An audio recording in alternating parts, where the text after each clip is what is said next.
તો છોટાઉદેપુર જિલ્લામાં આજે વહેલી સવારથી જ વરસાદી માહોલ જામ્યો અને જિલ્લાના નસવાડીમાં 2 કલાકમાં 2 ઇંચ વરસાદ ખાબકતા નીચાણવાળા વિસ્તારોમાં પાણી ભરાઈ ગયા। નસવાડીમાં મુશળધાર વરસાદના પગલે નીચાણવાળા વિસ્તારમાં પાણી ભરાઈ ગયા। નસવાડીની એસબી સોલંકી હાઈસ્કૂલના કમ્પાઉન્ડમાં ઘૂંટણસમાં પાણી ભરાઈ ગયા, જેને લઈને શાળામાં અભ્યાસ કરતા બાળકોને ભારે હાલાકીનો સામનો કરવાનો વારો આવ્યો હતો।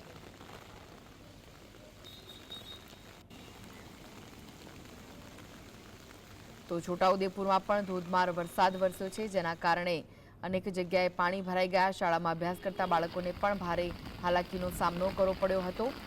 જે નસવાડીની એસબી સોલંકી હાઈસ્કૂલ છે તેના કમ્પાઉન્ડમાં ઘૂંટણસમાં પાણી ભરાઈ ગયા હતા, જેના કારણે વિદ્યાર્થીઓ પરેશાન થયા હતા। તો રોડ રસ્તા પર પાણી ભરાતા વાહન ચાલકોને પણ ભારે મુશ્કેલી વેઠવાનો વારો આવ્યો હતો। વહેલી સવારથી જ વરસાદી માહોલ જામ્યો છે। જિલ્લા નસવાડીમાં 2 કલાકમાં 2 ઇંચ વરસાદ ખાબક્યો છે।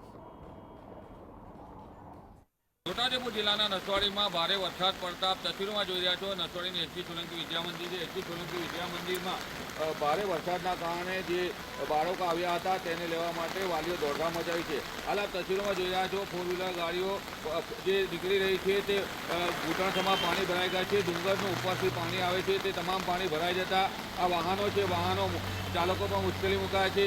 2 સાઈડથી જે વાહનો છે પોતાના બાળકોને લઈ જવા માટે દોડધામ મચાવી છે। આપ તસવીરોમાં જોઈ રહ્યા છો, જે વાહનો છે પોતાના બાળકોને લેવા માટે વાલીઓ આવ્યા છે। થોડીવાર માટે બાળકો સ્કૂલમાં આવવાથી વાલીઓનો જીવ તાળવે ચોંટ્યો હતો, પરંતુ હાલ જે વરસાદ છે તેની ગતિ બીજી થતાં પાણી થોડું ઓછું થયું છે, પરંતુ ભારે વરસાદના કારણે સ્કૂલો ચાલુ હોવાથી વાલીઓ મુશ્કેલીમાં મુકાયા હતા। રફીક ધણીવાલા